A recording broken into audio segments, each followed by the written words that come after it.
Hi, I'm Kevin Lee with the eMarketing Association. My day job is I run Did, an 83-person digital-first ad agency that's evolved quite a bit in its 25 years.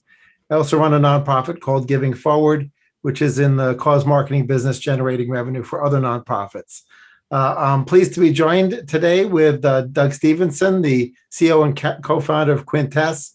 Prior to Quintesse and in parallel with Quintesse is Vibrant Media, which I believe was the spin out of the technology from Vibrant became Quintesse. So, Doug, why don't you start with the story of Vibrant and how Quintesse evolved out of Vibrant?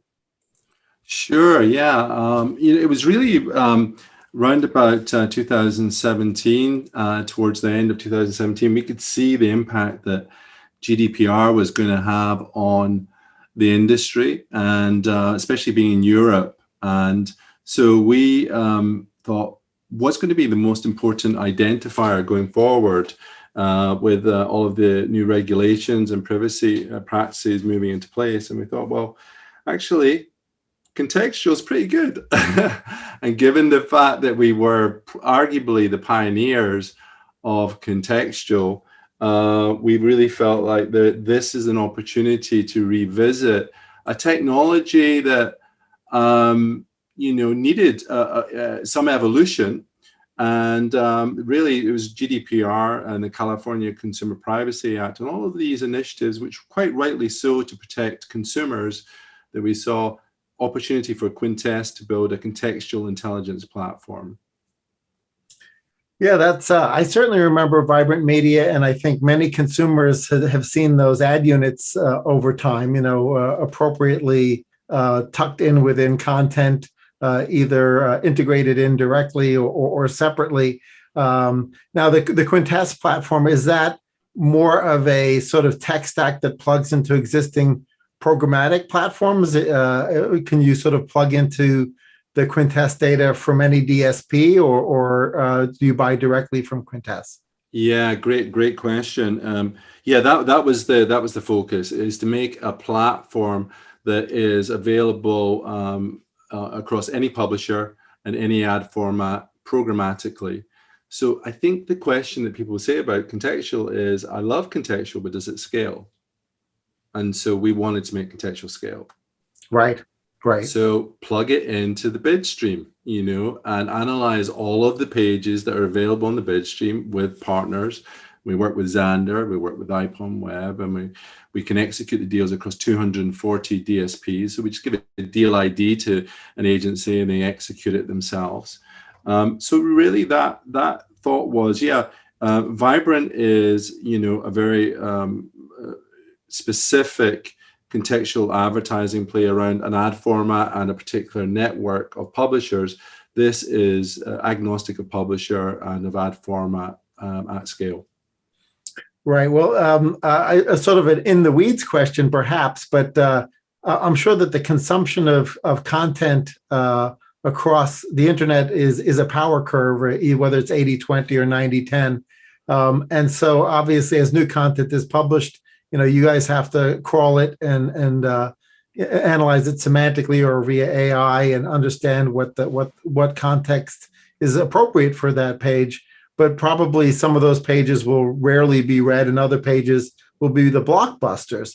And so, how do you know which pages to look at, and how soon after publishing do the pages get consumed, or do you wait until an ad tag is triggered on that page to visit it the first time? Yeah, our tech team have analyzed the pages and say, okay, what's the number of page impressions this page is able to deliver? And if it doesn't have the frequency or the volume of impressions, then we wait to reanalyze it again, so it kind of gets moved to a lower priority.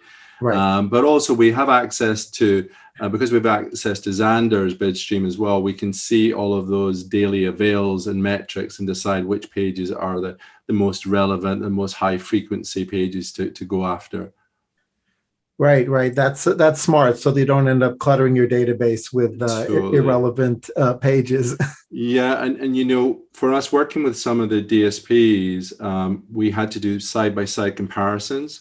And so what we had to show was that we were faster than other players in the market. And so what we achieved with our product, we call it Distiller, and that's a product that gets queried by the DSP. And so we were able to deliver latency about a tenth of the level of one of our nearest large competitors, and also deliver twice as much inventory because of the algorithm we have and the focus on a process called lemmatization. I mean, I know you're deep in keywords and semantic approaches, and that was kind of the difference as well. As we thought about contextual this time around, we thought, well, how can we evolve from where we were with Vibrant?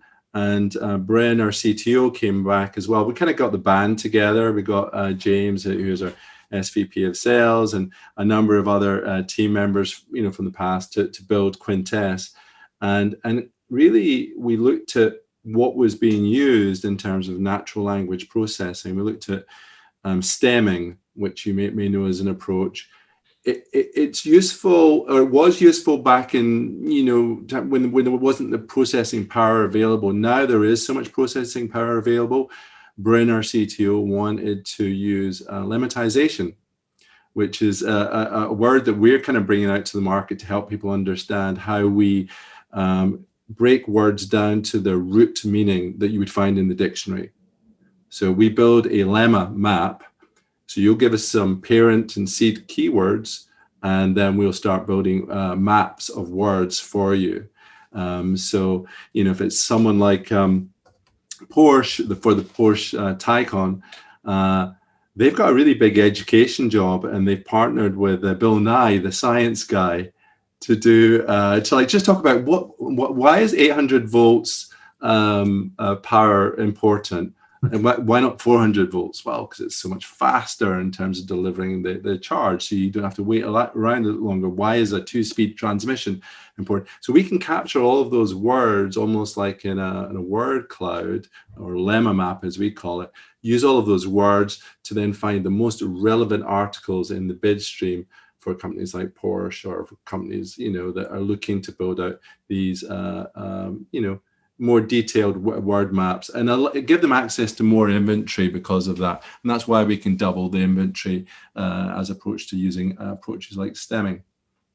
Well, that's cool. Thanks for sharing the behind the scenes stuff there. Yeah. You know, obviously you probably saw a surge of interest as Google announced the depreciation of the third-party cookie, but then they sort of kicked that can another year down the road.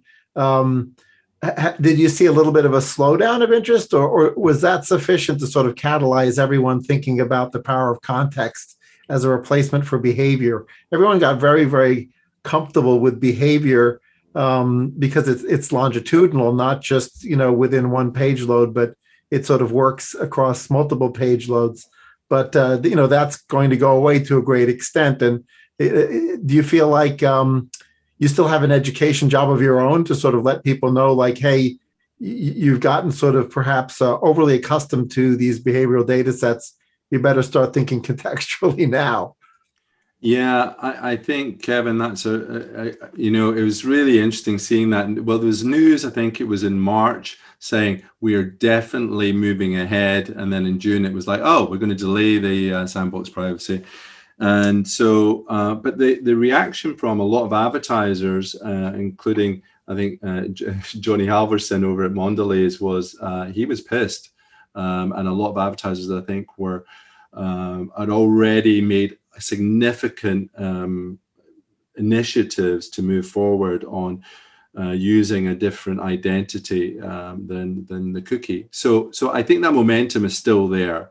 I think media buyers at the sharp end may just want to stay with using cookies for as long as possible. But as we know, Firefox, you can't use cookies. With Safari, you can't. You know, with Brave browser, and of course Safari with iOS and removal of IDFAs. So it's already limiting the cookie pool.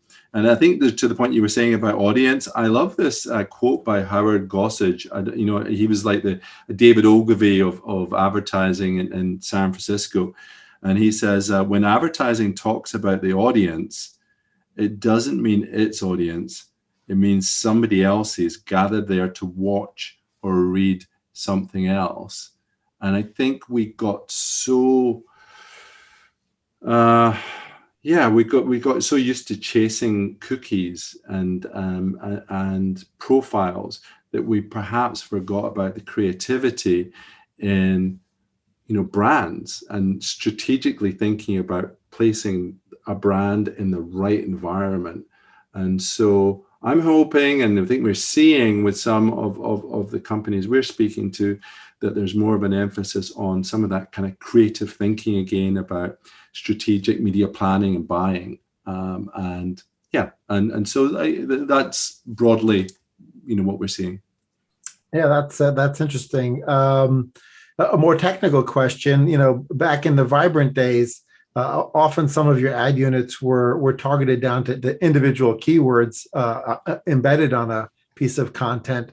And so, it was evaluating a page not at only at the page level, but an even more granular level. But it sounds like as a result of sort of the way you're semantically analyzing things now and creating word clouds, that perhaps just in order to get the scale, you're looking at the page as a whole. But are you also breaking the pages into subsections and sort of understanding how the different portions of the page may actually change the context, right? Because a page about planning a honeymoon vacation may talk about 17 different destinations, right, as it goes into an infinite scroll. And so, are you thinking about that, or are you categorizing it at the sort of root URL level? Oh, that again, it's a really good point. I think there's so many flavors of contextual, right? Now that there's people out there saying, oh, we do contextual, or do you do simple classification? Are you using, simple IAB taxonomies, or are you using, true natural language processing, semantic analysis of the page? Are you doing that level of granular analysis? And for us, we can go down to the paragraph and the word level and the sentence level. And as you say, you're reading an article and it can have a lot of semantic themes throughout the whole article that you want to target. So we could be targeting a 4x4 in one paragraph, then we could be targeting a travel ad in another paragraph, and then a health ad in another. So there's really context isn't just the whole page. Context is at the paragraph level as well. Are people layering in your context with some of the other sort of macro level variables that tell you a lot about an individual? For example, geography tells you a lot about an individual. So by combining context or keyword cloud level targeting with geography, are they sort of trying to find that perfect balance between, an audience that's too small but super targeted, and an audience that's bigger but perhaps not quite as targeted? What other levers are people using in conjunction with your targeting information to sort of find that perfect mix? Yeah, we don't urge them to layer on lots of targeting because we're already doing that to some degree. So we do ask them with the deal IDs to keep their settings open. But of course, if they want to layer on geo, they can absolutely do that. And they can layer on really any of the targeting that they have within the DSP, they can layer that on because it's a deal ID. So however they want to do that. But, we can get to the place where we can build out an inclusion list of sites that they want to target. And then from there, we can say, okay, let's build out the words. I mean, a good example for us is we're doing our own campaign where around contextual targeting and right for Quintesse. So, let's think about it. What words would we want? We'd want cookieless. So any article that mentions cookieless, third-party cookies, identifiers. It might mention some of the companies in the space as well that are looking at identity and identifiers. It certainly look at, contextual might be the seed word or the parent word we would have in there. So that must be included in the article. So from there, then we'd say, okay, let's run it and see what we get in terms of avails, and then from there we can decide on how much more we want to layer on targeting. We may want to say, okay, we only want Forbes and Wall Street Journal and certain business titles and Business Insider, or we may want to go more granular and look at Ad Age, and then look at Ad Exchanger, E-Marketing Association, or whatever, in terms of sites that we want to target against. Right, right. Yeah, so actually interesting that you'd end up sometimes mixing the IAB taxonomy with the contextual targeting. If you didn't have unlimited budget, right, and you wanted to sort of really make sure that they're doubling down and getting context and category at the same time. So I would imagine in a B2B, obviously, when you're eating your own dog food, you're a B2B marketer using context. And often in B2B marketing, context alone can be ambiguous, right? Because a person may want one sheet of plywood or 23 train loads of plywood, right? And knowing the difference is the difference between an efficient campaign and a very inefficient campaign. And that's why again the flavors of contextual matter. If you're just looking at the URL and saying, okay, I'm going to do pattern match against words, and that's where you run into problems. The story that the MD of Hearst says in the UK is that some of the verification companies were blocking pages because they were just looking at the URL. It had makeup ID 47, and can you guess why they were blocking it? AK-47, right? Yeah. So they were just looking for letters in there. They weren't analyzing the full page of content. So if you've got an ability to say, okay, I need contextual, but I also need advertising, and I also need cookieless. So you can build a framework of context that makes it super and hyper relevant. So it's not the old Java one where it's Java and travel or Java programming or Java coffee. As long as you've got other associated identifiers on the page, you can make sure your targeting is highly relevant. Yeah. That's great. I wonder if you have any advice for the agencies and direct advertisers who are utilizing your platform, but would love to start potentially, creatively targeting into different clusters of keywords, right? Because it's obviously right message, right time, and right targeting, and so the messaging may resonate differently depending on what your system's identifying. So are there any sort of natural breaks or natural ways of breaking up campaigns so that you might say, well, this is a pretty big cluster that all have a common intent as based on the contextual evaluation? It's a lot of inventory. We're talking about, millions of impressions. Maybe we want to change up the banner we run here, right? Are people thinking about it that way? Or are they basically saying, listen, it's one size fits all banner, right? One creative should capture everybody's attention. Or are they actually embracing the fact that maybe they can tease out fairly large segments, contextually? Yeah, no, I think some forward-thinking agencies are building a dynamic creative optimization alongside the context and categories they're building out as well. So there's different creative for the particular campaigns.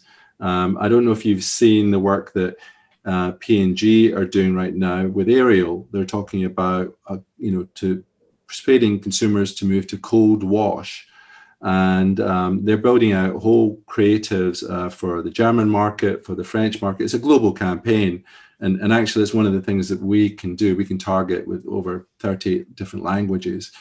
But that's a really interesting targeting initiative there, because then you can start to say, okay, I want to build an environmental segment. So I want carbon footprint in there. I want to talk about environmental impact. I may want to talk about sustainability, and I can build out something that is a relevant segment and the relevant video creative that I want to run. So it's not just a standard Tide ad or Ariel ad in Europe, that it becomes very specific. I think the other one, which is a classic one, was around Dieselgate. VW did not want to appear in articles. So you can use context positively and negatively and ensure that your brand doesn't appear in content. When they moved further down the line, they actually wanted to address the issue and talk about it. So then they wanted to target those articles about Dieselgate and say, okay, this is what we're doing. This is our plans for the future. So that's very powerful, I think, again, about that creativity of putting your brand in the right, around the right article. When someone's reading an article, they're engaged in that editorial, and your advertising appears on the page. It's interesting you brought up the brand safety issue, right? Which is the flip side of using contextual more as a brand safety vehicle as opposed to a targeting vehicle.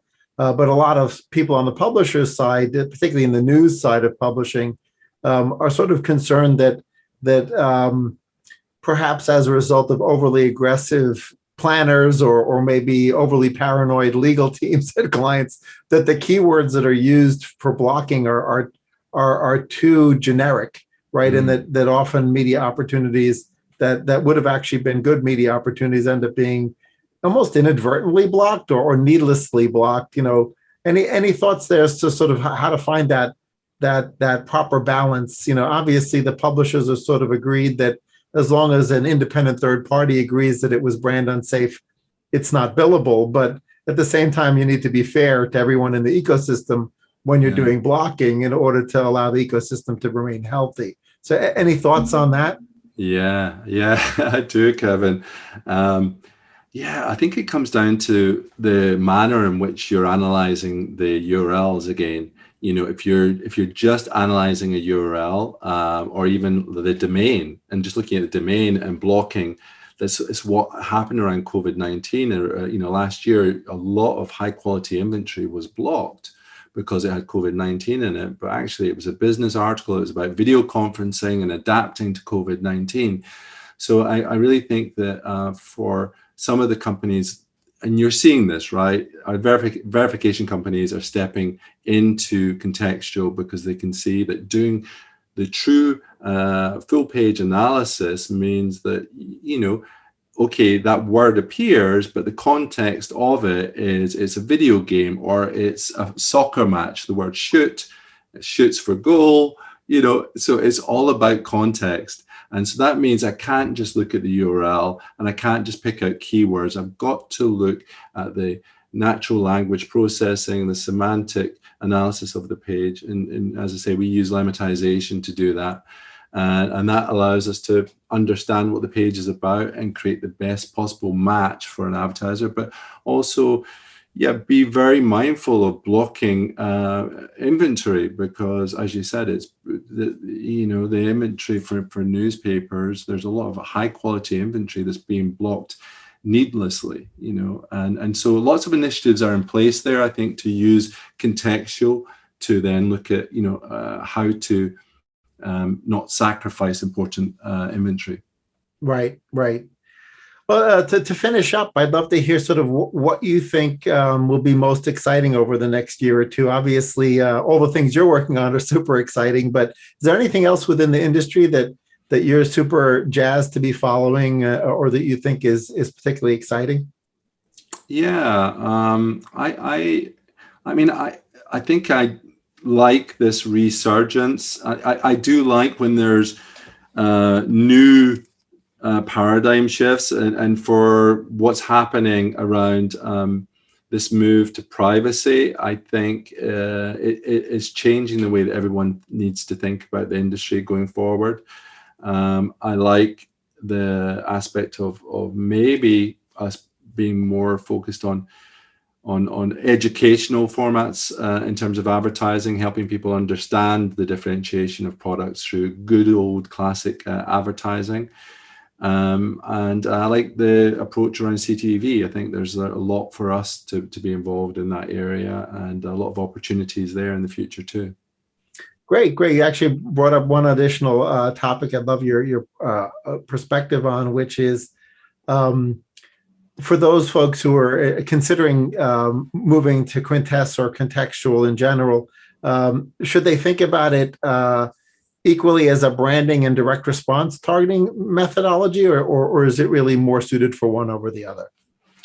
Great. Yeah, good question. So if we think about the funnel, I suppose, yeah, you know, the fact that I think classically you look at contextual and you say it's awareness, it's educational, and it's branding.